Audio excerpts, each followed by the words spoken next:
Hello everyone, कैसे हैं आप सब। स्वागत करता हूं मैं आप सबका मेरे प्यारे से यूट्यूब चैनल पे राउस जर्नल। और जहां पे हम जो है इलेक्ट्रिसिटी चैप्टर पढ़ रहे थे और क्लास 10th का। लेकिन बीच में काफ़ी गैप हो गया, थोड़ा सा मैं बाहर चला गया था, लाइफ में कुछ ऐसी चीज़ें हो गई थी।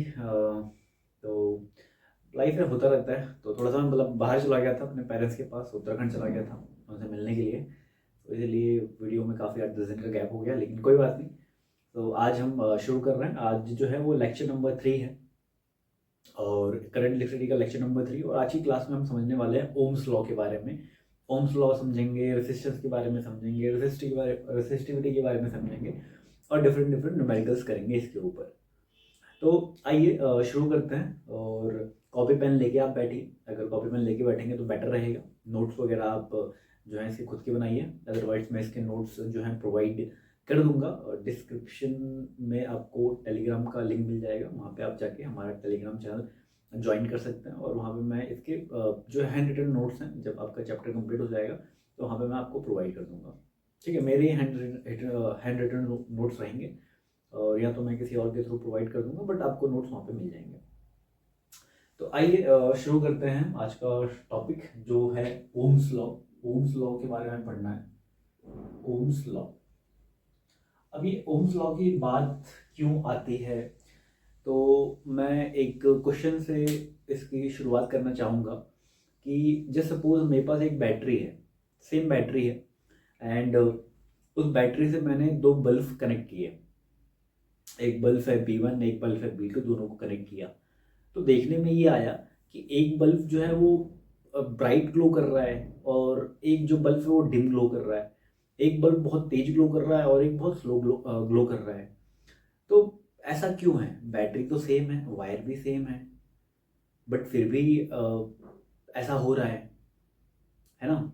जैसे आपने चार्जर्स देखे होंगे, तो कुछ कुछ चार्जर्स जो होते हैं वो बहुत फास्ट चार्ज कर देते हैं, 10 मिनट के अंदर 90% चार्ज आता है। बट कुछ चार्जर्स जो होते हैं उनमें काफ़ी टाइम लगता है चार्ज होने में, है ना। अब 2 घंटे लगते हैं, 3 घंटे लगते हैं, 2 से ढाई घंटे लग जाते हैं फुल चार्ज करने में अगर बैटरी ज़ीरो है तो ये डिफरेंस क्यों आ रहा है? तो इन सब का जो जवाब है, उन सब का जवाब हमें ओम्स लॉ देते हैं। जॉर्ज साइमन ओम्स एक साइंटिस्ट थे, उन्होंने एक्सपेरिमेंट किया और एक्सपेरिमेंट में उन्होंने ये पाया कि जो आपका करंट होता है, करंट किसी भी कंडक्टर में जो फ्लो होता है वो डायरेक्टली प्रोपोर्शनल होता है कि उसके एंड पे कितना पोटेंशियल डिफरेंस अप्लाइड है, अगर एक कांस्टेंट टेम्परेचर है तो। यानी उन्होंने ये बोला कि अगर एक कांस्टेंट टेम्परेचर है, उस कांस्टेंट टेम्परेचर में कि किसी भी कंडक्टर में से कितना करंट फ्लो होता है, ये डिपेंड करता है कि उसके अक्रॉस कितना पोटेंशियल डिफरेंस है। ये इसी बात से आप समझ सकते हो, जैसे कि मान लो एक बॉल ले लिया और इस बॉल को, मान लो ये स्टिक है आपका, यहाँ पे बॉल रखा, तो इसको जब रिलीज करेंगे तो धीरे धीरे जाएगा। अब इस एंगल को और बढ़ा दिया तो जब बॉल को रिलीज करूंगा तो और तेजी से जाएगा, अगर इसको और बढ़ा दिया तो बॉल जो है और तेजी से जाएगी। तो यहाँ पे जितना हम एंगल बढ़ा बढ़ा रहे हैं, जितना हम इसको स्टीप कर रहे हैं, उतनी वेलोसिटी बढ़ रही है। तो इसी से आप इसी को रिलेट कर सकते हो वोल्टेज से, कि जितना पोटेंशियल डिफरेंस, जितना वोल्टेज रहेगा कंडक्टर के अक्रॉस, उसमें से करंट भी उतना ही फ्लो होगा। एक बार स्टेटमेंट लिख लेते हैं, फिर इसको आगे समझते हैं। ओम्स लॉ बेसिकली है क्या? मैं आप सबके लिए एक नया माइक लेके आ गया हूँ। इसमें बच्चों की काफ़ी कंप्लेन थी कि आवाज़ क्लियर नहीं आ रही है, आवाज़ बहुत स्लो आ रही है। तो ये नया माइक है, बोया का है ये माइक, और उम्मीद करता हूँ कि इसमें जो आपकी प्रॉब्लम है वो शॉर्ट आउट हो गई होगी। तो ओम्स लॉ क्या है? ओम्स लॉ आइए समझते हैं। इन्होंने स्टेटमेंट दिया कि at a constant temperature, at a constant temperature, writing भी थोड़ी मेरी बिगड़ रही है, कोई बात नहीं, सही हो जाएगा। At a constant temperature the current flowing the current flowing through a conductor is directly proportional to is directly proportional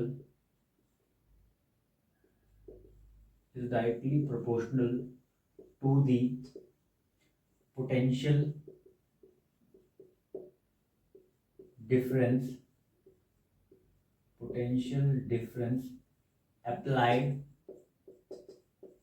across the ends of conductor। ये स्टेटमेंट उन्होंने दिया। उन्होंने क्या बोला कि एट अ कांस्टेंट टेम्परेचर, अगर टेम्परेचर को fix कर दें, भाई टेम्परेचर वेरी करेंगे तो कहानी गड़बड़ हो जाएगी, लेकिन अगर टेम्परेचर आपका फिक्स है then the current flowing through a conductor is directly proportional to the potential difference applied across the ends of the conductor। मान लो आपकी एक बैटरी है, ये आपकी बैटरी है, और यहाँ से मैंने क्या कर दिया, एक बल्ब को कनेक्ट कर दिया, एक रेजिस्टेंस को कनेक्ट कर दिया, तो इसमें से जो करंट निकलेगा, इसमें से जो करंट आई निकलेगा, वो डिपेंड करेगा इस ये पोटेंशियल डिफरेंस कितना ज़्यादा है। तो जितना ज़्यादा पोटेंशियल डिफरेंस बढ़ाओगे, इसमें से जो करंट होगा वो उतना ज़्यादा पास होगा। इन शॉर्ट अगर मैं इसको मैथमेटिक्स के टर्म में लिखूं तो मैं लिख सकता हूँ कि आपका जो करंट है, current I is directly proportional to V, यानी पोटेंशियल डिफरेंस। तो जितना ज़्यादा पोटेंशियल डिफरेंस रहेगा, करंट उतना ज़्यादा फ्लो होगा। और आप ऐसे इमेजिन भी कर सकते हो, आपने डेली लाइफ में देखा भी है कि आपके पास एक बल्ब है और उस बल्ब से अगर आपने एक 2.5 वोल्टेज की बैटरी कनेक्ट किया तो बल्ब थोड़ा सा स्लो जलेगा। अगर आपने 9.8 वोल्टेज की बैटरी लेके आ गए तो वहाँ से जो आपका जो बल्ब होगा वो और तेज ग्लो करने लगेगा। तो आप कर क्या रहे हो, आप वोल्टेज बढ़ा रहे हो। तो जैसे जैसे वोल्टेज की वैल्यू बढ़ाओगे वैसे वैसे करंट की वैल्यू भी बढ़ जाएगी। ठीक है, आगे चले। तो देखो है क्या, अगर मैं ये जो आपको पता है कि जब प्रोपोर्शनलिटी होती है, ये आपका डायरेक्टली प्रोपोर्शनल का साइन है, जब डायरेक्टली प्रोपोर्शनल का साइन हटता है तो एक कांस्टेंट से मल्टीप्लाई होती है। तो यहाँ से जब ये प्रोपोर्शनलिटी का साइन हटता है तो आई इज इक्वल टू एक प्रोपोर्शनल आता है और वो प्रोपोर्शनल रहता है 1/r। तो 1/r is equal to we, क्या आ जाएगा, 1/r is equal to we. तो यहाँ से मैं लिख सकता हूँ v is equal to I R, v is equal to I R, और इसी को हम क्या बोलते हैं, ओम्स लॉ बोलते हैं। ये एक फॉर्मूला मिलता है। और ध्यान रखने वाली बात ये है कि ये जो आपका रेजिस्टेंस होता है, ये रेजिस्टेंस वोल्टेज पे और करंट पे डिपेंड नहीं करता है। भाई आपको देखने में लग रहा होगा कि भाई ये जो रेजिस्टेंस है ये डिपेंड कर रहा है किस पे, वोल्टेज पे और करंट पे, लेकिन ऐसा नहीं है। आपको पता है ये डायरेक्टली प्रोपोर्शनल का साइन हटाते हैं। जब कभी भी डायरेक्टली प्रोपोर्शनल का साइन हटाते हैं तो एक कांस्टेंट से मल्टीप्लाई होता है। तो ये कांस्टेंट है आर एक कांस्टेंट है। R does not depend on V and I. ये क्लास बच्चे बहुत कंफ्यूज रहते हैं, इवन क्लास 12th में भी जब ये टॉपिक में पढ़ाता हूँ तो बच्चे ये समझाना पड़ता है कि भाई आर जो होता है वो इन पे डिपेंड नहीं करता, वो एक इंडिपेंडेंट क्वांटिटी है। क्योंकि आर आया कहाँ से है, आर आया है प्रोपोर्शनलिटी हटाने से, और जब प्रोपोर्शनलिटी हटाते हैं तो एक कांस्टेंट से मल्टीप्लाई होती है। ठीक है, जैसे हमने यूनिवर्सल ग्रेविटेशनल कांस्टेंट के बारे में पढ़ा था, वो तो एक कांस्टेंट वैल्यू है, वो थोड़ा डिपेंड करेगा कि स्मॉल जी पे कैपिटल जी पे, है ना, वो तो एक कांस्टेंट है। तो ये आपका क्या आ गया, ये v is equal to I R आ गया। ये आप फॉर्मूला ध्यान रखेंगे, इसका हम काफ़ी यूज़ करेंगे। तो ये ओम्स लॉ है, और जिन्होंने इस चीज़ को ऑब्जर्व किया कि जितना भी मतलब जितना जितना जितना ज़्यादा वोल्टेज रहेगा, पोटेंशियल डिफरेंस रहेगा, करंट भी किसी कंडक्टर में से उतना ही फ्लो रहेगा, प्रोवाइड दैट आपका जो टेम्परेचर है वो क्या रहे, कांस्टेंट रहे। ठीक है, एक बार देख लेता हूँ वीडियो रिकॉर्ड हो रही है सही से। हाँ जी, सब बढ़िया चल रहा है, ठीक है। तो इतनी बातें क्लियर हुई हैं आप सबको, उम्मीद करता हूँ। चलो आगे चलते हैं।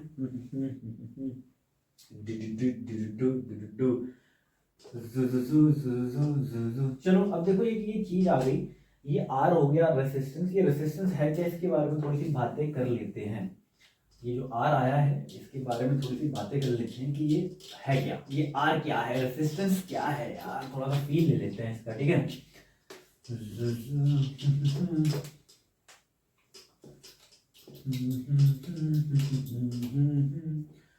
तो हम देख लेते हैं रेसिस्टेंस क्या है। रेसिस्टेंस ये रेस कर देता हूँ, नहीं तो कंफ्यूज आ जाओगे तुम सब, कमेंट करोगे इधर जी टॉपिक कुछ और डालते हैं, पढ़ा कुछ और रहे हैं। नहीं, ऐसा नहीं है। तो रेसिस्टेंस के बारे में देख लेते हैं थोड़ा सा। रेसिस्टेंस, अब ये रेसिस्टेंस क्या होता है, देखो हमने देखा V is equal to I R आ रहा है। अब ये रेसिस्टेंस होता क्या है, देखो बेसिकली जो करंट होता है, करंट क्या होता है, current is flow of charges, rate of flow of charges called current. और फ्लो क्या होता है आपका, इलेक्ट्रॉन फ्लो होता है। तो जब इलेक्ट्रॉन फ्लो होता है ना, तो इलेक्ट्रॉन का फ्लो मतलब इतना इजीली नहीं हो पाता है। मतलब जो आपका इलेक्ट्रॉन होता है जिन सेल से बाहर निकलता है, जो आपके कर्नल्स होते हैं, तो जब इलेक्ट्रॉन मूव करता है तो इलेक्ट्रॉन ऑल्दो बहुत हाई स्पीड से मूव करता है, इलेक्ट्रॉन जो है वो बहुत हाई स्पीड से मूव करता है, लेकिन ओवरऑल जब हम देखते हैं ना तो इलेक्ट्रॉन आपका बहुत आगे बढ़ नहीं पाता है।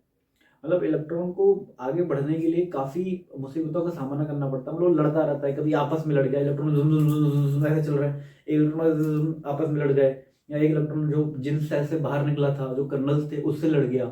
तो इलेक्ट्रॉन की ना लाइफ में बड़ा स्ट्रगल है। ऐसा नहीं है कि वो इलेक्ट्रॉन निकला और बहुत आसानी से चला गया। आपने देखा होगा कि जब करंट जो है, जब हम मोबाइल वगैरह यूज़ करते हैं, जब हम किसी चीज़ को चार्ज करते हैं तो काफ़ी ज़्यादा गर्म हो जाता है वो अप्लायंस आपका गर्म हो जाता है कि नहीं होता, गर्म हो जाता है ना। तो वो गर्म क्यों हो रहा है? क्योंकि जो इलेक्ट्रॉन है, इलेक्ट्रॉन का जो फ्लो है वो इजीली नहीं हो पा रहा है। इलेक्ट्रॉन्स काफ़ी मेहनत कर रहा है, काफ़ी कोलिजन हो रहा है, आप कभी आपस में कोलिजन हो जा रहा है, कभी जो है उनके कर्नल्स के बीच में कोलिजन हो रहा है, कभी आप जूम जूम करके जा रहे हैं, आपस में टकरा रहे हैं, वेलोसिटी जीरो हो रही है, फिर वेलोसिटी बढ़ रही है। तो इस तरह से चीज़ें चल रही हैं। तो रेसिस्टेंस क्या होता है? बेसिकली रेसिस्टेंस एक अपोजिशन होता है, जो कोई भी ऑब्जेक्ट जो आपका रेसिस्टेंस क्या है? रेसिस्टेंस एक अपोजिशन होता है जो आपका जो मटेरियल है वो ऑफर करता है इन the path of flow of charge. जो आपका जो करंट फ्लो होता है उसके पाथ में कुछ अपोजिशन की तरह काम करता है, और उसी अपोजिशन को, मतलब वो जो करंट आपका फ्लो हो रहा है, उस करंट के फ्लो होने में एक रुकावट पैदा होती है, और उसी रुकावट को हम क्या बोलते हैं? रेसिस्टेंस बोलते हैं। डेफिनेशन देख लो, अभी समझ में आ जाएगा। रेसिस्टेंस होता क्या है? It is the opposition, it is the opposition offered, it is the opposition offered to the flow of current, it is the opposition offered to the flow of current। जब आपका करंट आपका flow होता है तो current के flow होने में ये क्या करता है? एक अपोजिशन की तरह रोल करता है, एक मतलब उसको रोकने की तरह काम करता है। तो उसी को हम क्या बोलते हैं? उसी को रेसिस्टेंस बोलते हैं। तो आप डेफिनेशन आप लिख सकते हो, it is the opposition offer to the flow of electric current या फ्लो ऑफ करंट आप लिख सकते हो। ठीक है, इतनी बातें क्लियर हैं? रेसिस्टेंस होता क्या है, क्लियर है? ठीक है, चलो एक चीज और देख लेते हैं। रेसिस्टेंस के बारे में भी और आएंगे रेसिस्टेंस, चलो देख ही लेते हैं। तो ये आपका क्या हो गया? ये आपका हो गया रेसिस्टेंस के बारे में। ठीक है, ठीक है। अब बात ये आती है कि रेसिस्टेंस किन किन फैक्टर्स पर डिपेंड करता है, यानी ऐसे कौन कौन से फैक्टर्स हैं जिनके ऊपर रेसिस्टेंस क्या करता है? डिपेंड करता है। यानी फैक्टर्स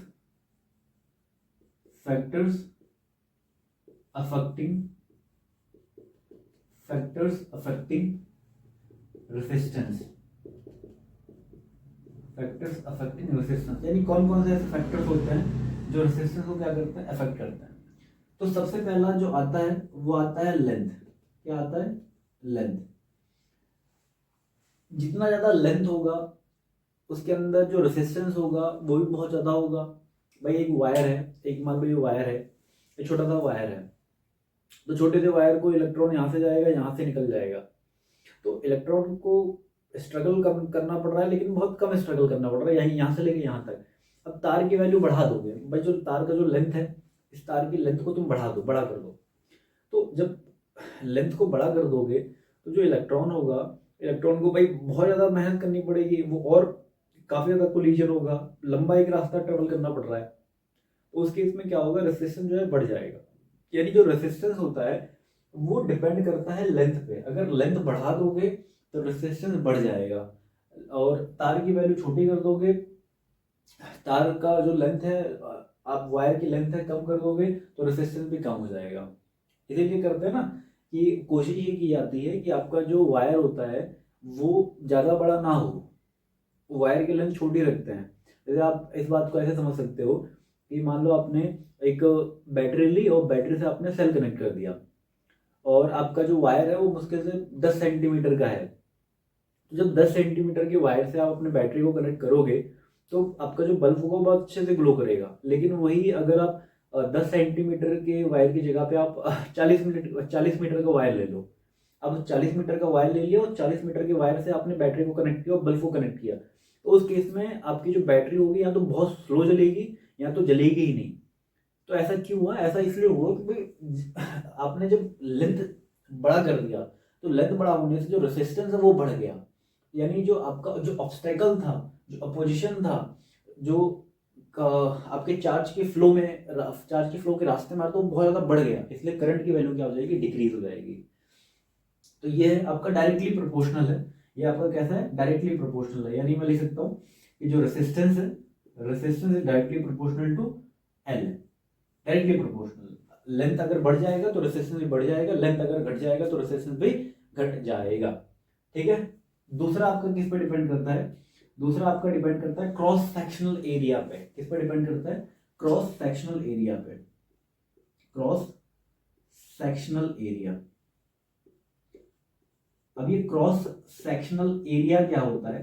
क्रॉस सेक्शनल एरिया का सिंपल सा मतलब ये होता है कि तार मोटा कितना है या तार पतला कितना है।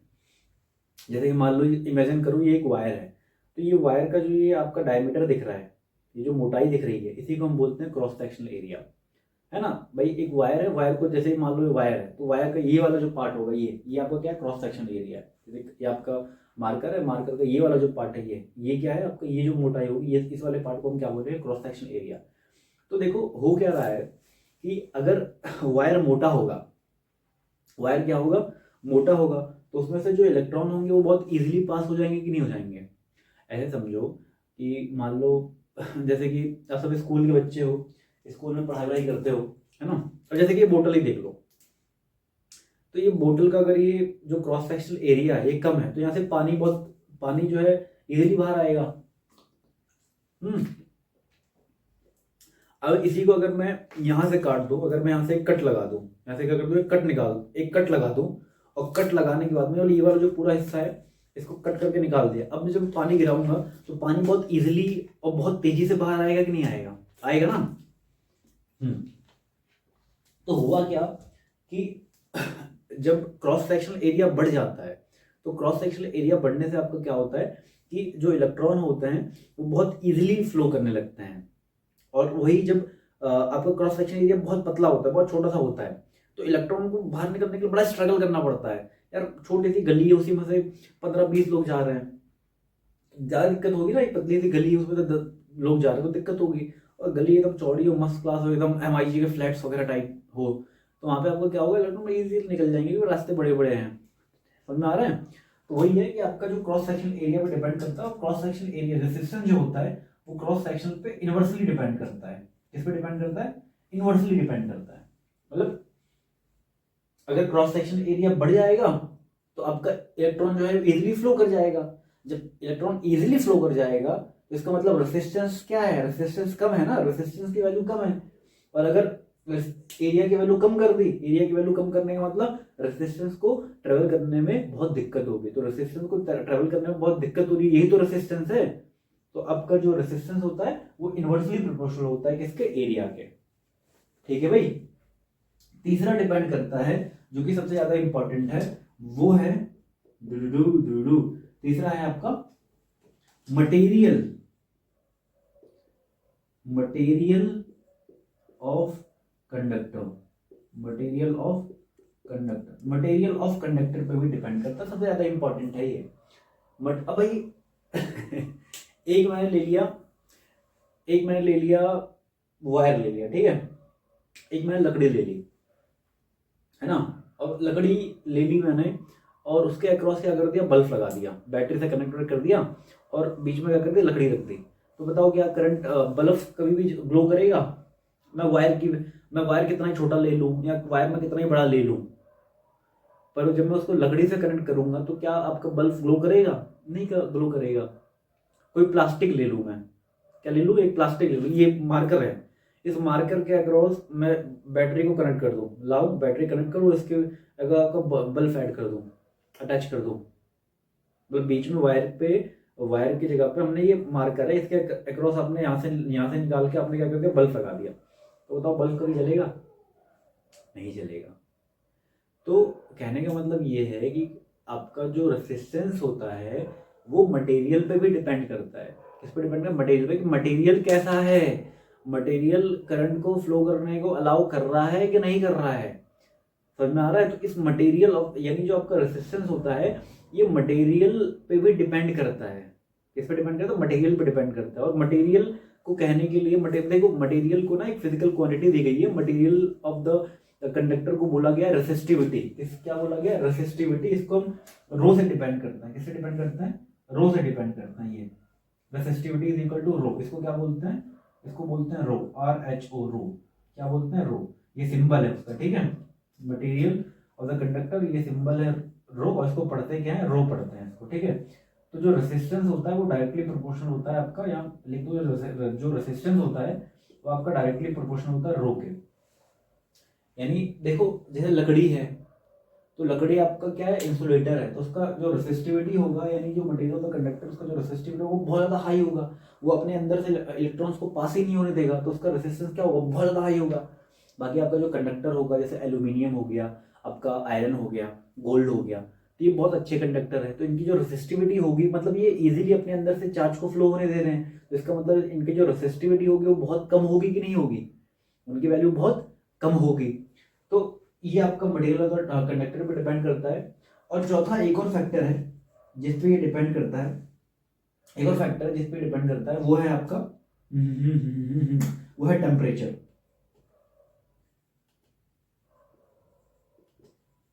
टेम्परेचर पे भी ये डिपेंड करता है। अब टेम्परेचर पे कैसे डिपेंड करता है ये थोड़ी सी लंबी कहानी है। आपका जो 3 तरह के मटेरियल्स होते हैं, आपका कंडक्टर होता है, इंसुलेटर होता है, सेमीकंडक्टर होता है। तो जो आपके बेसिकली कंडक्टर्स होते हैं, कंडक्टर्स में जब आप टेम्परेचर की वैल्यू बढ़ाते हो तो रेसिस्टेंस की वैल्यू आपकी बढ़ती है। बट इसी उसमें आपका सेमीकंडक्टर होता है, तो सेमीकंडक्टर में जब टेम्परेचर की वैल्यू बढ़ाते हो तो रेसिस्टेंस की वैल्यू घटती है। तो इस तरह से अलग अलग चीज़ है, इसमें हमें टेम्परेचर पे जाना नहीं है। तो बेसिकली हमें बस ये पता होना चाहिए कि जो रेसिस्टेंस होता है इन 4 फैक्टर पे डिपेंड करता है। किस किस पे डिपेंड करता है? लेंथ पे, क्रॉस सेक्शन एरिया पे, मटेरियल ऑफ द कंडक्टर जिसको हमने रो बोला, जिसको हम जिसका सिंबल होता है रो, और इसको लिखते हैं इस तरह से, और ये आपका डायरेक्टली प्रोपोर्शनल है इसके, और टेम्परेचर पे। तो अगर मैं सबको कंबाइन करूँ, अगर मैं क्या करूँ, सबको कंबाइन करूँ, तो मुझे एक फॉर्मूला मिल जाएगा, resistance is equal to rho L by A. क्या मिल जाएगा? एक फॉर्मूला मिल जाएगा, resistance is equal to rho L by A. बात समझ में आई? तो इन सबको जब कंबाइन करेंगे तो यहाँ पे जो आपका जो रो होता है वो कांस्टेंट होता है। यहाँ पे देखो इससे भी देख सकते हैं कि resistance directly proportional length, resistance inversely proportional A. जब इन दोनों को कंबाइन करेंगे तो रेसिस्टेंस इज आपका resistance is directly proportional to L by A. तो जब L बाय ए जब आपका प्रोपोर्शनल हटेगा तो कांस्टेंट आएगा, वो कांस्टेंट आपका क्या आ जाएगा? वो कांस्टेंट आ जाएगा। वो कांस्टेंट की जो वैल्यू होगी वो आपका रेसिस्टिविटी रहेगी। ऐसा है ना? देखो resistance is directly proportional to L, resistance is directly proportional to A, तो resistance is directly proportional to L by A। अब इसको जब हटाएंगे तो कांस्टेंट लगेगा, तो कांस्टेंट के लिए सबसे अच्छा क्या है आपका? कांस्टेंट के लिए सबसे अच्छा है आपका रेसिस्टिविटी। कौन सी रेसिस्टिविटी है? तो ये आपका आ जाएगा। तो रेसिस्टेंस का एक फॉर्मूला हमने देख लिया, 2 फॉर्मूले देख लिए। एक तो रेसिस्टेंस हमने V by I देखा, भाई V is equal to IR का फॉर्मूला देखा, और एक हमने देखा resistance is equal to rho L by A। ये फॉर्मूला हमने 2 देखा, 2 फॉर्मूले देखे ये रेसिस्टेंस के। एक तो ये देख लिया, और एक V is equal to IR देख लिया। तो यहाँ से रेसिस्टेंस का क्या फॉर्मूला आ जाएगा? V by I आ जाएगा। तो ये 2 फॉर्मूले आपको ध्यान रखने हैं, एक ये हो गया, एक ये हो गया। तो इस तरह से चीज़ें हमारी चल रही हैं। समझ में आया? कोई दिक्कत, कोई परेशानी, कोई समस्या? अगर होगी भी तो कैसे बोल पाओगे तुम? तुम्हारी आवाज़ ही नहीं सुन पाऊंगा मैं। कोई नहीं, कमेंट के नीचे बता देना, है ना? चलो do do do do do do do do do जू जू जू जू जू। इस वाले माइक में एक दिक्कत ये है कि ये मुझे डर लगता है कि ये कहीं पैरों के नीचे ना पड़ जाए और कहीं खिंच ना जाए। इसमें ये दिक्कत है। वायरलेस वाला माइक अच्छा था लेकिन उसकी आवाज़ उतनी अच्छी नहीं थी। बाकी जो बहुत अच्छे माइक हैं जिनकी क्वालिटी अच्छी है, तो मैंने पता किया तो वो सारे माइक जो है 25,000 30,000 की रेंज में आ रहे थे, जो अच्छे माइक हैं। जैसे रोड एक माइक आता है, रोड का करके आता है, रोड, वो भाई उतना अभी बजट नहीं है, तो इसी वायरलेस उस माइक से नहीं, हम यही यूज़ करेंगे, बोया माइक हमारा। और इससे उम्मीद करता हूँ कि क्वालिटी, साउंड क्वालिटी थोड़ी सी बेटर हो जाएगी। बाकी थोड़ी बहुत दिक्कत होगी तो देख लेंगे, कोई दिक्कत। चलो तो चलो एक क्वेश्चन करो। क्वेश्चन ये है कि if a conductor, Ohm's law पे बेसिकली क्वेश्चन करवा रहा हूँ, ओम्स लॉ हमने पढ़ा दिया था, उस पे कुछ न्यूमेरिकल देख लो किस तरह से आते हैं एनसीईआरटी में, बेसिकली वो देख लो। If a conductor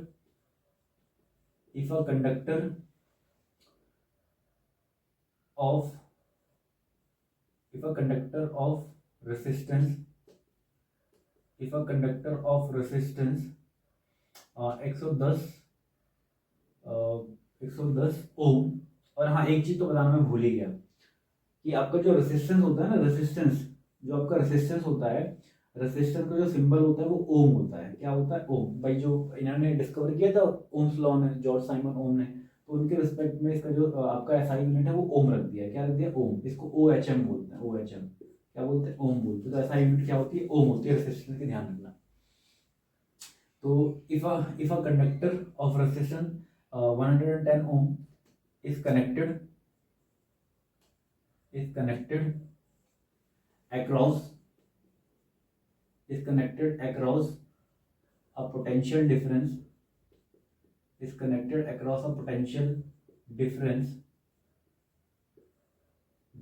of 220 volt, find current I।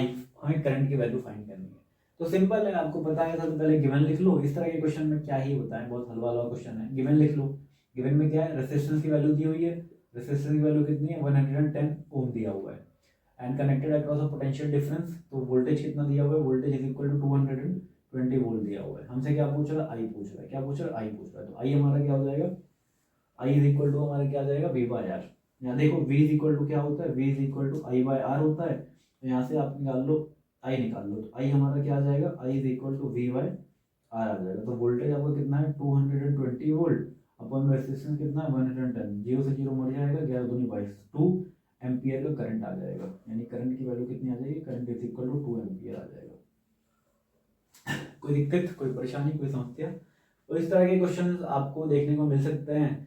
और इसमें क्या कर सकता है? और इसमें देखो क्या कर सकता है, ये कर सकता है। एक और क्वेश्चन देख लो।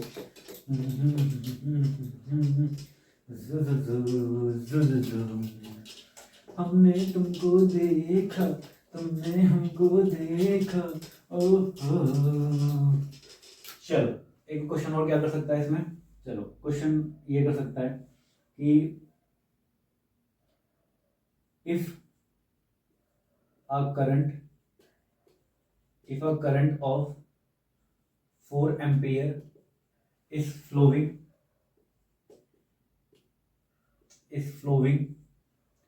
if a current of 4 ampere is flowing through a conductor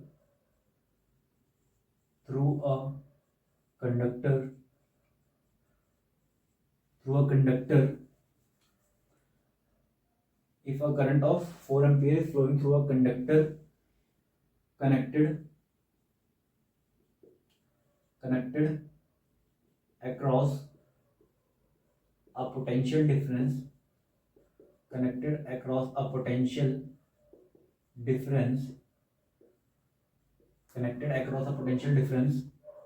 of 440 volt, find resistance। तो इस तरह से ओम्स लॉ में इससे ज्यादा और क्वेश्चन आपको देखने को मिलेंगे नहीं। बस यही कर सकते, तीनों में से एक वेरिएबल गायब कर देगा, बाकी आपसे 2 दे देगा, बाकी एक पूछ लेगा। इसमें चलो सॉल्व कर लेते हैं। कैसे सॉल्व करना है? सबसे पहले गिवन लिख लो। तो क्या दिया हुआ है? करंट की वैल्यू दी हुई है आई इज इक्वल टू क्या दिया हुआ है? 4 एम्पियर दिया हुआ है। एंड देन क्या दिया हुआ है? वी दिया हुआ है। वी पोटेंशियल कितना दिया हुआ है? 440 वोल्ट दिया हुआ है। और हमसे क्या पूछ रहा है? रेजिस्टेंस पूछ रहा है। तो रेजिस्टेंस आपका क्या हो जाएगा? यहाँ से देखो V is equal to I R हो जाएगा। यहाँ से रेजिस्टेंस क्या हो जाएगा? V by I is equal to R. Values रख दो। V की वैल्यू कितनी है? V इज इक्वल टू 440 और I की वैल्यू कितनी है? 4। तो इज इक्वल टू आर। तो यहाँ से R की वैल्यू कितनी आ जाएगी? 110 ओम आ जाएगी। R की वैल्यू कितनी आ जाएगी? 110 ओम आ जाएगी। ठीक है, चलो उम्मीद करता हूँ आपको समझ में आया होगा। और इसमें एक ओम्स लॉ पे ना एक क्वेश्चन और आता है। इसमें कई बार स्लोप के बारे में हमसे पूछ लेता है। किसके बारे में पूछ लेता है? स्लोप के बारे में पूछ लेता है। तो चलो एक और देखते हैं इसका स्लोप के ऊपर कैसे क्वेश्चन आते हैं।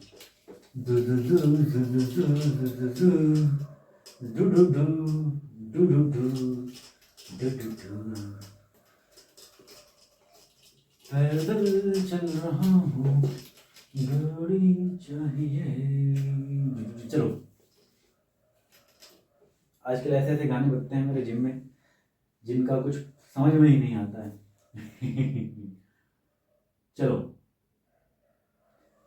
क्वेश्चन है, क्वेश्चन नहीं देख रहे हम, ये देख रहे हैं, स्लोप देखने वाले थे। Slope, slope of V I, slope of V I, यानी वी आई का कई बार क्या होता है ना, स्लोप के ऊपर क्वेश्चन पूछ लेता है। अब देखो स्लोप के ऊपर कैसे कैसे पूछेगा। चलो एक ग्राफ प्लॉट करते हैं वी और आई का, एक ग्राफ प्लॉट करते हैं वी और आई का। यहाँ पे वोल्टेज रख लिया, यहाँ पे क्या रख लिया, करंट रख लिया। बेसिकली करंट आपका एम्पियर में, ये वोल्टेज आपका वोल्ट्स में रहेगा। मान लेते हैं आपका आपका जो है ये 1 एम्पियर का करंट है, ये 2 एम्पियर का करंट है। ये 1 एम्पियर का करंट, दिस इज 2 एम्पियर का करंट, दिस इज 3 एम्पियर का current and this is 4 ampere का करंट। ठीक है, अभी वोल्टेज मान लेते हैं 4 volt, 8 volt, 12 volt and this is 16 volt. ये है। तो देखो देखने में क्या आया, देखने में ये आया, यहाँ पे करंट है आपका, देखने में ये आया कि जब आपने एक बैटरी कनेक्ट करी 4 वोल्ट की, जब आपने एक बैटरी कनेक्ट करी 4 वोल्ट की, तो वहां से आपका जो करंट है वो आपका 1 एम्पियर का प्रोड्यूस हो रहा था। देखने में आया ऐसे रैंडम, हमने बैटरी लगाई मस्त एकदम 4 वोल्ट की बैटरी लगाई, वो देख रहे हैं उसके अंदर से भाई एक एमीटर होता है, डिवाइस होता है करंट नापने के लिए, एक मतलब एक इंस्ट्रूमेंट होता है करंट नापने के लिए। तो वो इंस्ट्रूमेंट हमने लगाया और उसने रीडिंग दे दी कितनी, 1 एम्पियर की। अब V is directly proportional to I है, तो जब हमने क्या कर दिया, वोल्टेज की वैल्यू डबल कर दी, 8 कर दी, तो हमने देखा करंट की वैल्यू भी क्या हो जाएगी, डबल हो जा रही है। ऐसा है, देखा हमने, जब हमने इसको डबल किया इसकी वैल्यू भी क्या हो जा रही है, डबल हो जा रही है। फिर हमने और जो है इसकी वैल्यू बढ़ाई तो इसकी वैल्यू भी क्या हो जाएगी, बढ़ जाएगी। जब हमने ये देखा, जब हमने उसको 12 वोल्टेज पे कनेक्ट किया, तो 12 वोल्टेज पे कनेक्ट करने के बाद इसकी जो करंट फ्लो हो रहा था उसमें से वो 3 एम्पियर का हो रहा था। इसी तरह से जब हमने एक बैटरी ली, और जो बैटरी ली हमने 16 वोल्ट की, तो 16 वोल्ट की बैटरी के साथ जब हमने कनेक्ट किया, जो करंट फ्लो हो रहा था वो 4 एम्पियर का करंट हो रहा था, फ्लो हो रहा था। ठीक है, तो अगर मैं इसका स्लोप निकालूं, अगर मैं क्या निकालूं, इसका स्लोप निकालूं, अरे स्लोप पता है ना भाई, स्लोप इज इक्वल टू क्या होता है, tan theta, tan theta is equal to क्या होता है, y2 माइनस y1 अपॉन में x2 माइनस x1। भाई जो जिसको स्लोप वगैरह नहीं पता वो क्लास 9th की वीडियो में चले जाओ, वहाँ पे एक आपको वीडियो मिल जाएगा जहाँ पे आपको स्लोप वगैरह के बारे में समझाया है ना, मोशन चैप्टर में स्लोप वगैरह के बारे में काफ़ी अच्छे से डिस्कस किया है। तो अगर आप समझना चाहते हो तो वहाँ पे जाके समझ सकते हो, अदरवाइज आप ये भी जा सकते हो कि slope is equal to tan theta होता है, tan थीटा कैसे निकालते हैं, y2 माइनस y1, और इसी को हम क्या बोलते हैं, परपेंडिकुलर अपॉन बेस भी बोलते हैं। यानी slope is equal to tan theta क्या होता है, tan थीटा होता है परपेंडिकुलर अपॉन बेस, और परपेंडिकुलर कैसे निकालते हैं, y2 माइनस y1 अपॉन में बेस कैसे निकालते हैं, x2 माइनस x1 करके निकालते हैं। और बेसिकली ये स्लोप होता क्या है, स्लोप ये होता है कि x एक्सिस से आपकी जो लाइन है वो कितना एंगल बना रही है। यानी अगर मैं सारे डॉट्स को कनेक्ट करूंगा तो इस तरह से डॉट्स मुझे मिल जाएंगे, थोड़ा सा टेढ़ा हो गया बट कोई बात नहीं, जब इसको कनेक्ट करेंगे तो एक इस तरह से स्ट्रेट लाइन मिल जाएगा। अब इसका मैं एंगल देखना है एक्स एक्सिस से, तो यानी ये लाइन आएगा कि नहीं आएगा, यहाँ से भी इसका क्या कर दो, इसको यहाँ से इसको कनेक्ट कर दो, यहाँ से क्या कर दो, इसको थोड़ा सा कनेक्ट कर दो, ये तो ये जो एंगल आएगा इसका जो tan थीटा होगा वो क्या होगा, स्लोप होगा। ये जो एंगल आएगा इसका जो tan थीटा होगा उसी को क्या बोलेंगे, स्लोप बोलेंगे। तो अगर मैं इसका स्लोप निकालूं, स्लोप को क्या आएगा, tan थीटा, और tan थीटा क्या होता है, tan थीटा होता है परपेंडिकुलर अपॉन में बेस। ठीक है, तो इसके लिए परपेंडिकुलर क्या हो जाएगा, ये परपेंडिकुलर हो जाएगा, ये इसकी वैल्यू कैसे निकलेगी, ये वैल्यू कैसे निकलेगी, 16 माइनस 4 निकलेगी कि नहीं निकलेगी, इसी को बोल रहे हैं y2 माइनस y1, ये y1 है ये y2 है, तो आपका हो जाएगा 16 माइनस 4। बेस कैसे निकलेगा, ये बेस की वैल्यू कैसे निकलेगी, 4 माइनस 1, 4 माइनस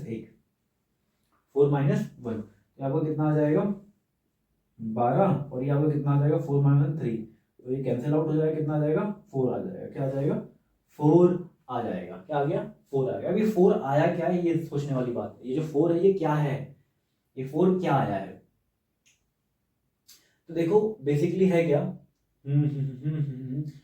जब हमने इसका स्लोप निकाला, जब हमने क्या निकाला, इसका स्लोप निकाला, तो स्लोप निकालने के लिए हमने परपेंडिकुलर अपॉन बेस किया। क्या किया? परपेंडिकुलर अपॉन बेस किया। तो जब परपेंडिकुलर निकाला, तो परपेंडिकुलर निकालने के लिए हमने वाई एक्सिस पे जाना पड़ा। जब हमने परपेंडिकुलर निकाला, तो परपेंडिकुलर निकालने के लिए हम किस पे गए? हम वाई एक्सिस पे गए। और वाई एक्सिस पे रखा क्या हुआ है? वोल्टेज रखा हुआ है। तो कुछ भी हम माइनस करेंगे वाई एक्सिस पे, तो हमें वोल्टेज में से वोल्ट माइनस करेंगे तो वोल्टेज ही तो मिलेगा। यानी परपेंडिकुलर की जगह पे हम क्या लिख सकते हैं? वोल्टेज लिख सकते हैं। और बेस पे आपका क्या रखा हुआ? करंट। तो यहाँ पे एक्स एक्सिस पे हम कुछ भी माइनस करेंगे तो करंट में से करंट माइनस करेंगे, एंड देन करंट ही तो मिलेगा। तो ये आ गया आई। तो V बाय आई, ये वाली जो क्वांटिटी दिख रही है V बाय आई, ये आपको देखे दिखी सी लग रही है, इसी को तो R बोलते हैं, यही तो रेजिस्टेंस होता है। अरे V is equal to I R होता है। तो यहाँ से आपका क्या है? V by R. यहाँ से अगर आपका V by I is equal to R के बराबर तो आ रहा है। यानी ये जो क्वांटिटी मिली है हमें, ये क्या है? ये आपका रेजिस्टेंस मिल गया, ये कंडक्टर का क्या मिल गया? रेजिस्टेंस मिल गया, इसलिए इसको ओम लगा दिया। समझ में आया?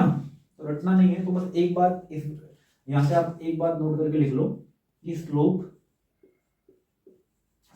Of V I, slope of V I graph, slope of V I graph gives resistance,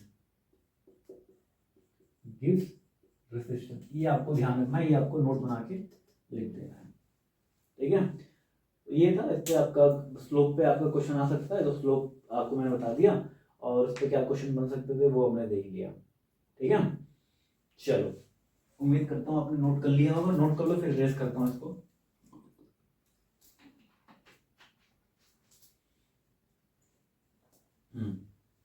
चलो रेस कर रहा हूँ।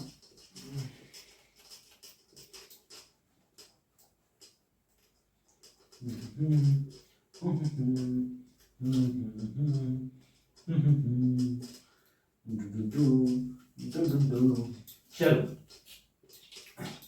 तो दो चीजें हमने देखी, एक तो हमने देखा रेसिस्टेंस, एक हमने देखा रेसिस्टेंस, और दूसरी चीज हमने देखी रेसिस्टिविटी।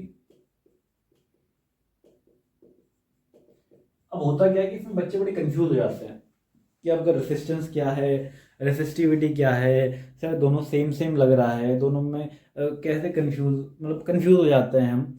तो देखो है क्या, इसी में थोड़ा सा डिफरेंस देख लेते हैं कि रेसिस्टेंस और रेसिस्टिविटी में, दोनों में डिफरेंस क्या है। बच्चे बहुत कंफ्यूज रहते हैं, तो इसे जो है कंफ्यूजन को थोड़ा सा हम क्लियर करने की कोशिश करते हैं। यहाँ पे बीच में हमने जो है लाइन खींच दी, थोड़ा सा बंटवारा कर दिया हमने इधर से इधर, है ना।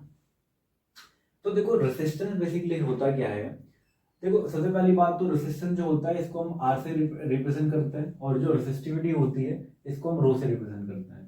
इसकी जो यूनिट होती है वो ओम होती है, और इसकी जो यूनिट होती है वो आपका ओम मीटर होता है। इसका हम निकाल भी सकते हैं, देख लेंगे हम, यानी चलो इसको लिख भी देते हैं। और अगर हम डिफरेंस की बात करें कि आपके कई बार एग्जाम में आता है कि what is the difference between resistance and resistivity, तो आप इस तरह से लिख सकते हो, कुछ पॉइंट बना के लिख सकते हो कि it is represented, it is represented by R. R से इसको रिप्रेजेंट करते हैं, और इसको किससे रिप्रेजेंट करते हैं?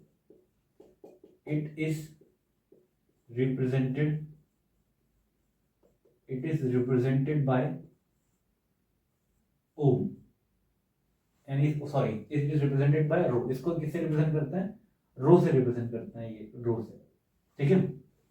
अगर हम इसके एसआई यूनिट की बात करें, SI unit, SI unit is ohm.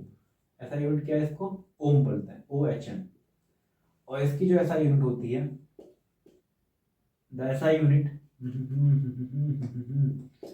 SI unit is ohm metre, या इसको ऐसे लिख लो, ohm metre, OHM, ohm metre, ohm metre. यानी इसको इस तरह से ओम मीटर भी इस तरह से लिख सकते हैं, या तो ऐसे लिख लो, और इसका सिंबल ये ओम मीटर होता है, ठीक है।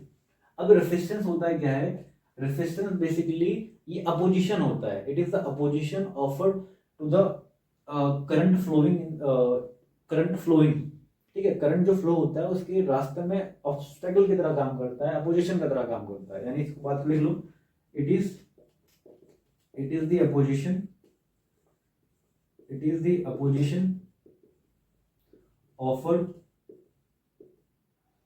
It is the opposition offered in the path of moving charge. जो मूविंग चार्ज होता है, मूविंग चार्ज के रास्ते में जो अपोजिशन होता है वो ये उसको बोलते हैं रेसिस्टेंस बोलते हैं। रेसिस्टिविटी क्या होती है? रेसिस्टिविटी एक प्रॉपर्टी होती है मटेरियल की, जो प्रॉपर्टी ऐसी प्रॉपर्टी होती है जो चार्ज को फ्लो करने से क्या करता है? रेसिस्ट करता है। यानी it is the property of the material, it is the property, it is the property of material to resist the flow of charge, यानी ये आपका जो रेसिस्टिविटी होती है ये एक कैरेक्टरिस्टिक्स होती है, एक प्रॉपर्टी होती है मटेरियल की, जिस प्रॉपर्टी से वो क्या करता है? चार्ज को फ्लो होने से रोकता है। बेसिकली आप ऐसे समझ सकते हो कि जो रेसिस्टेंस होता है ना, रेसिस्टेंस एक फाइनल रिजल्ट होता है। रेसिस्टेंस क्या होता है? रेसिस्टेंस एक ओवरऑल फाइनल रिजल्ट होता है कि भाई इतना चीजें चल रही हैं। पर जो रेसिस्टिविटी होती है, resistivity is the reason behind it, यानी जो आपका रेसिस्टेंस की जो भी वैल्यू फाइनल कैलकुलेट होके आई है वो क्यों आई है, उसके पीछे का रीजन क्या है? उसके पीछे का रीजन जो है ये आपका रेसिस्टिविटी है। यानी इस बात को लिखना चाहो तो लिख सकते हो, मतलब ये आप खुद के लिए बता रहा हूँ, ये स्कूल मत लिखना ना, ये it is the final result, it is the final result. ये आपका फाइनल रिजल्ट, आपका जो रेसिस्टेंस होता है ये आपका फाइनल रिजल्ट की तरह काम करता है। लेकिन आपका ये जो रेसिस्टिविटी होती है, it is the reason behind it, it is the reason, it is the reason behind it. ये इसके पीछे का रीजन है, यानी ये जो है रीजन है आपका, ठीक है। और जो रेसिस्टेंस होता है, रेसिस्टेंस आपका रेसिस्टिविटी डिपेंड करता है। लेकिन अगर लिखना चाहो तो लिख सकते हो, इट डिपेंड्स ऑन रेसिस्टिविटी। भाई फॉर्मूले में भी आ रहा है ना, resistance is equal to rho L by A. पर आपका ये जो आपका रेसिस्टिविटी होती है ये डिपेंड नहीं करता, ये आपका मटेरियल पे ही डिपेंड करता है। मटेरियल, जब तक मटेरियल चेंज नहीं करोगे, जब तक रेसिस्टिविटी चेंज नहीं होगी। लिख सकते हो, it does not depend, it does not depend on resistance, resistance पर डिपेंड नहीं करता है। रेसिस्टेंस आपने देखा, जब आप लेंथ बढ़ा दोगे, जब आप एरिया क्रॉस सेक्शन एरिया कम कर दोगे तो रेसिस्टेंस की वैल्यू चेंज हो जाएगी। लेकिन रेसिस्टिविटी की वैल्यू आपका लेंथ बढ़ाने से, आपका एरिया घटाने से चेंज नहीं होगा। जब तक मटेरियल आपका फिक्स है, जब तक ऑब्जेक्ट की रेसिस्टिविटी क्या रहेगी? फिक्स रहेगी, है ना। आपने देखो है क्या, आपने एक जो है एक बैटरी ली, दो बैटरी ली, दोनों सेम बैटरी है, दोनों की वोल्टेज वगैरह सब कुछ सेम है, और दोनों को सेम एक बल्ब से कनेक्ट किया, दोनों का जो बल्ब है वो भी सेम है, पर आपने डिफरेंट वायर यूज किए। समझ रहे मैं क्या कह रहा हूँ? Same battery, same bulb, but different wire. अब देखने में आया कि एक जो बल्ब है वो तेज ग्लो कर रहा है, एक बल्ब है जो स्लो ग्लो कर रहा है, धीरे धीरे जल रहा है। तो ये ऐसा क्यों हुआ? सब कुछ तो सेम है। यहाँ पे एंट्री आती है रेसिस्टिविटी की, तो बल्ब जो स्लो जल रहा है उसकी रेसिस्टिविटी हाई होगी, और जो बल्ब तेज जल रहा है उसकी रेसिस्टिविटी कम होगी। समझ में आ रहा है? तो वही है कि रेसिस्टेंस आपका डिपेंड करता है रेसिस्टिविटी पे, और आपका जो रेसिस्टिविटी होता है वो डिपेंड नहीं करता, वो तो मटेरियल पे डिपेंड करता है। जब तक मटेरियल आपका लकड़ी है, अब लकड़ी में से कितना ही हाई वोल्टेज कर दो, उसको लंबाई चौड़ाई कितना ही कम ज्यादा कर दो, क्या उसमें से कभी करंट फ्लो होगा? कभी फ्लो नहीं होगा। तो ये आपकी रेसिस्टिविटी होती है। तो अगर आप लिखना चाहो तो लिख सकते हो कि it depends upon length and area, but it does not. चलो लिख ही देते हैं, आगे पॉइंट्स को ध्यान रहेंगे। तो इस तरह से आपका डिफरेंस लिखने को आता है। तो और आपको समझाना भी जरूरी था कि रेसिस्टेंस और रेसिस्टिविटी में डिफरेंस क्या है, वो बताना जरूरी था। तो चलो देख लेते हैं।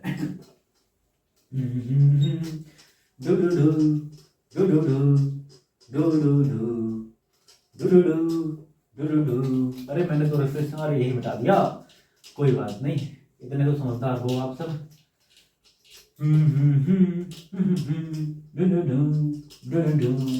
बताऊं? लिख लो यार। Resistance resistance depends on length and cross sectional area. Cross sectional area ये क्या है? इट ओनली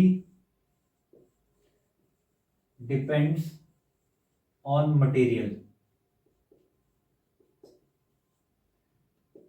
ये आपका डिपेंड नहीं करता है कि इस पे लेंथ आप चेंज कर दो, क्रॉस सेक्शन एरिया चेंज करो तो उससे कोई फर्क नहीं पड़ेगा। ठीक है, बस इतने से है, कोई डेफिनेशन वगैरह है, बस इतना सा ही था। बाकी डिफरेंस वगैरह आएगा, आपको समझाने की कोशिश करी मैंने, उम्मीद करता हूँ आपको समझ में भी आया होगा। तो चलो अब इस पे एक और न्यूमेरिकल आते हैं। न्यूमेरिकल क्या आते हैं वो देख लेते हैं थोड़ा सा, ठीक है। और इस पे न्यूमेरिकल कैसे आते हैं देखो, आपको ये बात पता है कि जब वायर की लेंथ हमने बढ़ाई, वायर की लेंथ हमने घटाई तो रेजिस्टेंस चेंज होता है। तो इसी पे सवाल आते हैं। ये एक वायर है, वायर को हमने, वायर की लंबाई हमने आधी कर दी, उसका क्रॉस सेक्शन एरिया इतना कर दिया, तो बताओ रेजिस्टेंस कितना हो जाएगा? कितना टाइम का रेजिस्टेंस कम होगा या कितने टाइम का रेजिस्टेंस ज्यादा होगा? इस पे क्वेश्चन आते हैं, बहुत प्यारे प्यारे क्वेश्चन आते हैं और बच्चे इस पे काफी कंफ्यूज रहते हैं। मैं इसका एक शॉर्टकट भी बताऊंगा, बट सबसे पहले हम एलएनडी मेथड से देखते हैं, ठीक है। चलो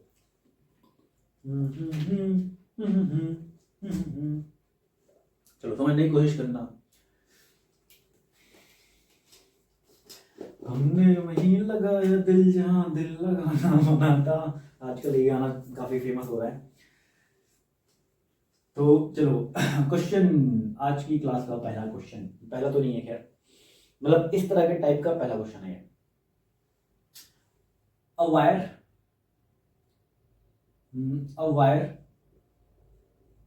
of length L and having resistance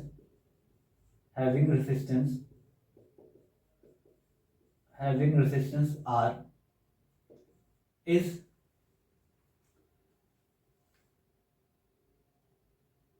a wire of length L and having a resistance R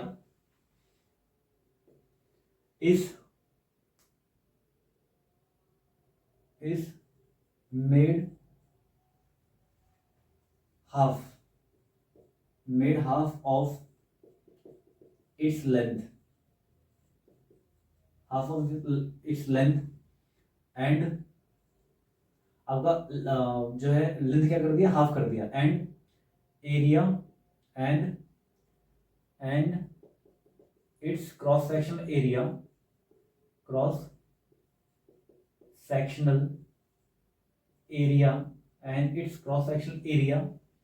becomes double। ठीक है, तो फाइंड द न्यू रेजिस्टेंस, है क्या? एक वायर है, वायर की लेंथ कितनी है? एल है, यानी आपने एक वायर लिया, ये एक वायर लिया, ये एल, एक वायर लिया, ठीक है। ये हमने क्या ले लिया, एक वायर ले लिया, और इस वायर का जो क्रॉस सेक्शन एरिया है मान लेते हैं ए है, और इसकी जो लेंथ है वो क्या है, एल है। इसकी जो क्रॉस लेंथ क्या है, एल है।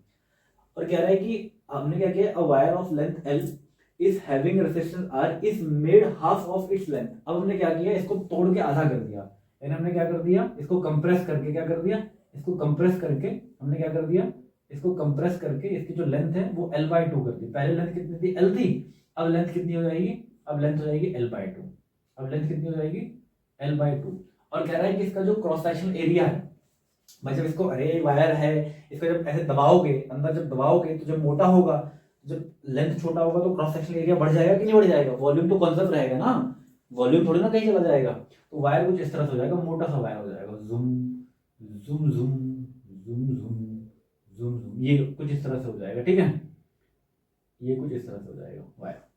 इसका क्रॉस सेक्शन एरिया क्या हो गया, बिकम्स डबल, तो यानी ये 2 टाइम्स ऑफ ए हो गया। पहले ए था, और इसका क्रॉस सेक्शन एरिया क्या हो जाएगा, 2a हो जाएगा। ठीक है, समझ में आ रहा है ना? ऐसे क्वेश्चन मैंने खुद बनाया है यार, राइटिंग मतलब थोड़ा सा ग्रामर इधर उधर हो गया होगा, कोई माफ करना, पर समझ में आ रहा है ना क्वेश्चन क्या कहना चाह रहा है, कि a wire of length L having a resistance R is made half of its length and it's cross sectional area becomes double, find the new resistance. तो नया रेसिस्टेंस निकालना है। तो देखो मटेरियल तो सेम है, मटेरियल तो सेम, इसका रेसिस्टेंस क्या होगा, इसका रेसिस्टेंस हम बोलते हैं आर, इसका रेसिस्टेंस बोल देते हैं आर डैश। आर डैश क्यों बोला, क्योंकि भाई रेसिस्टेंस डिपेंड करता है किस पे, लेंथ पे और क्रॉस सेक्शनल एरिया पे।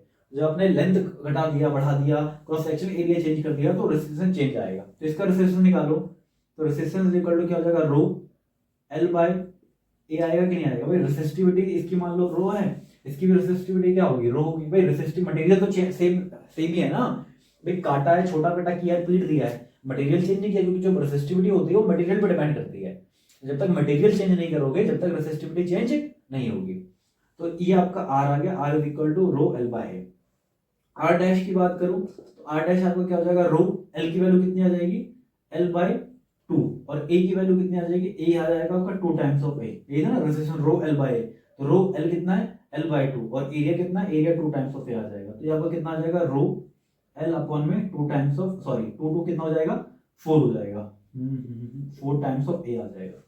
अब एक काम करो, दोनों को डिवाइड कर दो, ये इक्वेशन फर्स्ट है, ये इक्वेशन सेकंड है। तो दोनों को जब डिवाइड करोगे, फर्स्ट डिवाइड बाय सेकंड, तो फर्स्ट को जब सेकंड से डिवाइड करेंगे तो आएगा क्या, आर अपॉन में आर डैश, आर अपॉन में R dash is equal to rho L by A. और जब इसको डिवाइड करोगे, इसको आप जब डिवाइड करोगे रो एल बाय, तो आपका क्या हो जाएगा, 4a ऊपर आएगा और रो एल यहाँ आ जाएगा, रो एल से रो एल मर जाएगा, ए से ए मर जाएगा, तो आर अपॉन में आर डैश कितना आ जाएगा, ये आपका आ जाएगा 4 आ जाएगा। तो यहाँ से अगर मैं क्या कर दूं, इसको क्रॉस मल्टीप्लाई कर दो, तो इसको मल्टीप्लाई कर दो तो आपको कितना आ जाएगा, R is equal to 4 times of R dash.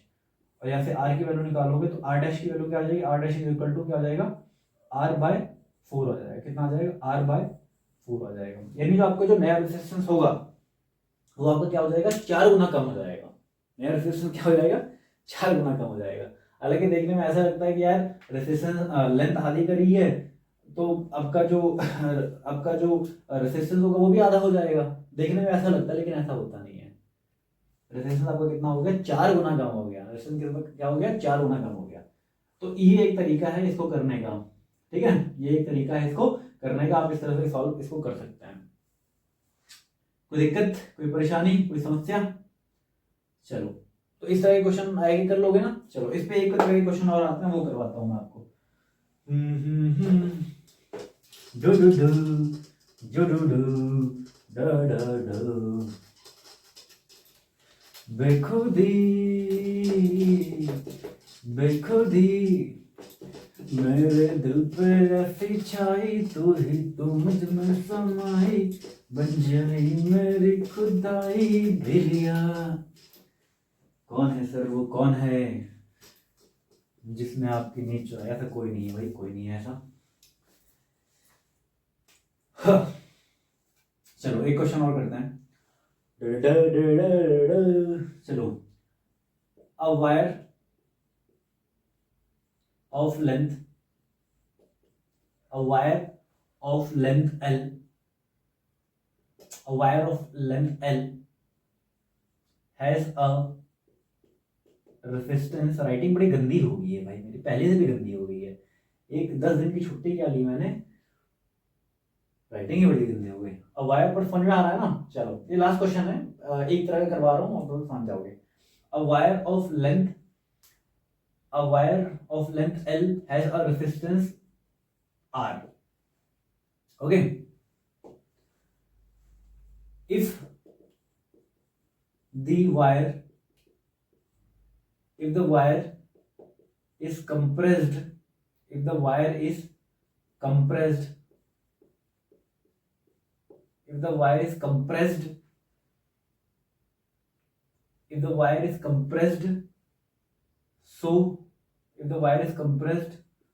so it becomes half of its length,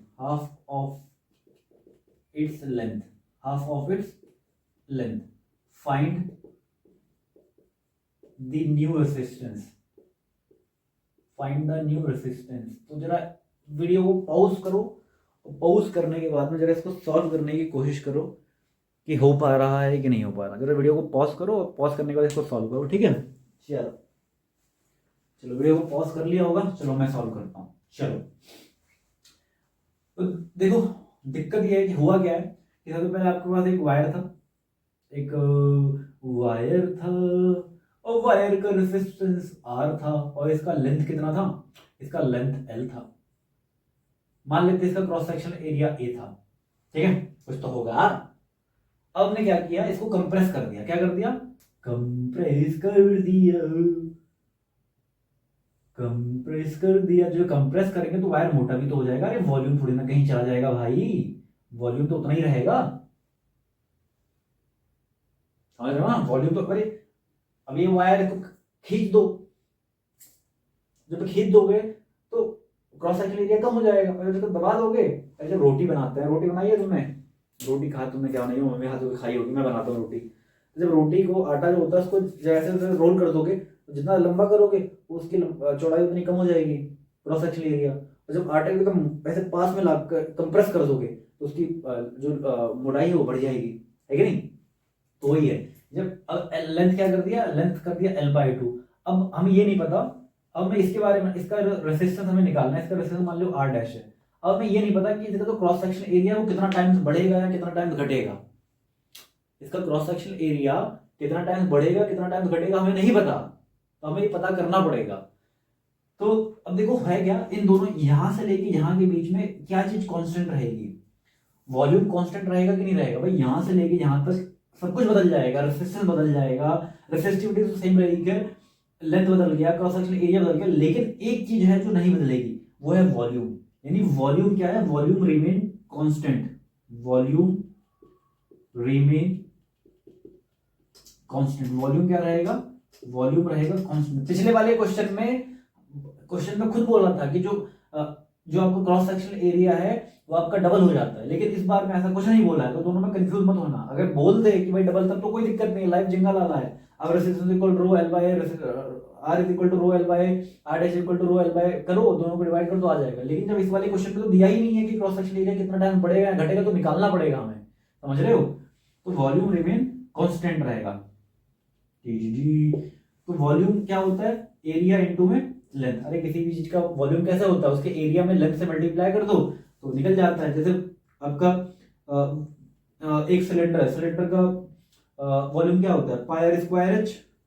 अब ये आपका ये है, ये नीचे सर्कल है, तो सर्कल का एरिया क्या होता है, पाई आर स्क्वायर, और इसको हाइट से मल्टीप्लाई करेंगे तो वॉल्यूम निकल जाता है। तो किसी भी चीज के अगर एरिया में आप हाइट से मल्टीप्लाई कर दो, उसके एरिया में हाइट से मल्टीप्लाई कर दो, उसका वॉल्यूम निकल जाता है। तो वॉल्यूम रिमेन कांस्टेंट, तो यहाँ पे इसका वॉल्यूम क्या हो जाएगा, वॉल्यूम हो जाएगा एरिया इनटू में लेंथ, तो ए इसका वॉल्यूम हो जाएगा। यहाँ पे वॉल्यूम निकालो, तो वॉल्यूम क्या हो जाएगा, वॉल्यूम हो जाएगा आपका L/2, लेंथ है, और एरिया मान लेते हैं ए डैश है। एरिया क्या है, ए डैश है, एरिया इनटू में हाइट, तो एरिया आपको क्या हो जाएगा, ए डैश मान लिया, भाई नहीं पता तो ए डैश मान लिया L/2। तो यहाँ से L से L मर जाएगा, और यहाँ से आपका ए डैश की वैल्यू कितनी आ जाएगी, ए डैश की वैल्यू आ जाएगी 2 टाइम्स ऑफ ए। यानी ए डैश की वैल्यू कितनी आ जाएगी, ये आपको कितना हो जाएगा, 2 टाइम्स ऑफ ए हो जाएगा। यानी जब आप लेंथ आधा करोगे तो इसका जो क्रॉस सेक्शन एरिया हो जाएगा वो डबल हो जाएगा, ठीक है। अब ऐसा कुछ हो सकता है, डबल कर दे, ट्रिपल कर दे, 4 गुना कर दे, 5 गुना कर दे, तो आप कर सकते हो। अब आराम से कर लो।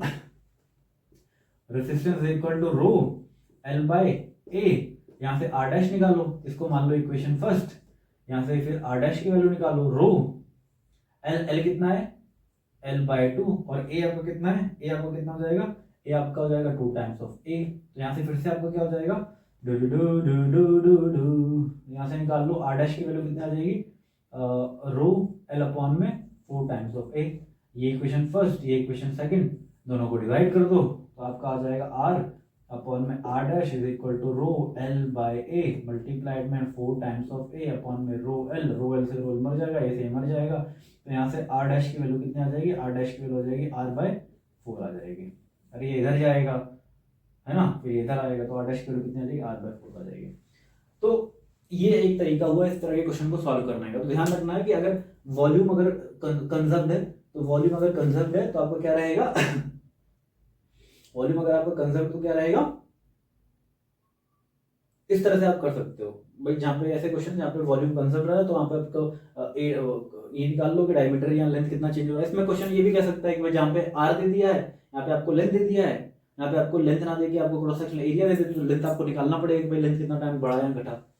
अब इसका एक शॉर्टकट भी है, इसका क्या है, एक शॉर्टकट भी है। शॉर्टकट ये होता है कि जो आर डैश होता है, आर डैश, ये कॉम्पिटिशन लगा सकते हो, आर डैश जो होगा वो आपका N square times of R होगा, ये शॉर्टकट है।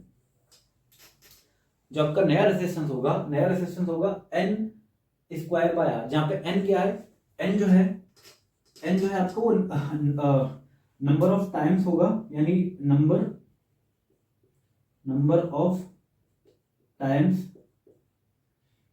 स्ट्रेच,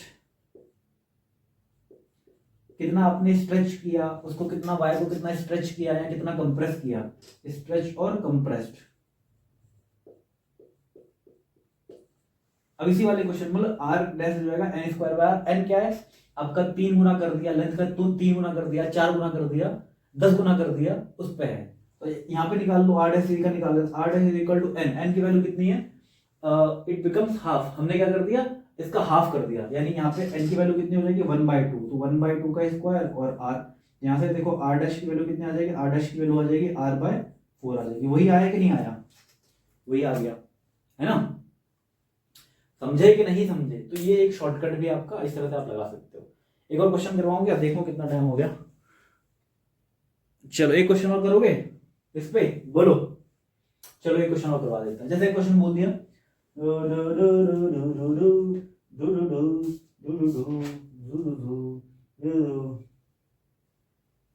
चलो एक क्वेश्चन और करते हैं। चलो जैसे इस पे देखो,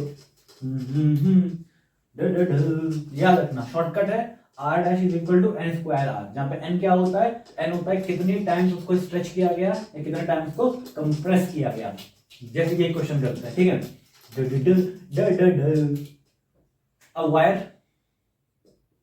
a wire of resistance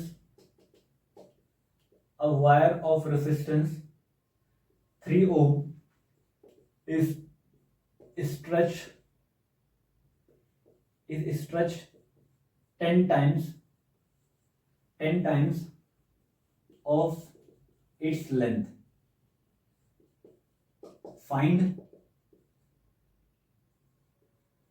new resistance. नया रेजिस्टेंस फाइंड करना है।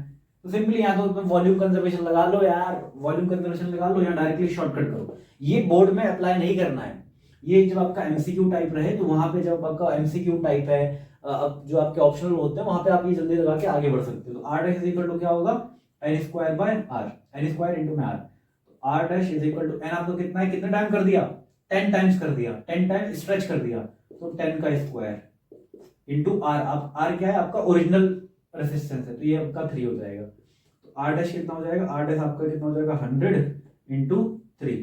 तो आर डैश आपको कितना हो जाएगा, आर डैश आपका हो जाएगा 300 ओम। यानी जब वायर को 10 गुना लंबा कर दोगे तो 10 गुना लंबा करने से आपका जो वायर होगा, वायर का जो रेजिस्टेंस है पहले 3 था और अब आपका जो नया रेजिस्टेंस है वो 300 ओम हो जाएगा। और मैंने आपको बताया था कि जब वायर को लंबा करोगे तो रेजिस्टेंस की वैल्यू बढ़ेगी। तो ये था आज का लेक्चर। उम्मीद करता हूँ आप सबने आज के लेक्चर को एंजॉय किया होगा। तो पढ़ाई करते रहिए, मिलते हैं अगले लेक्चर में। Thank you so much.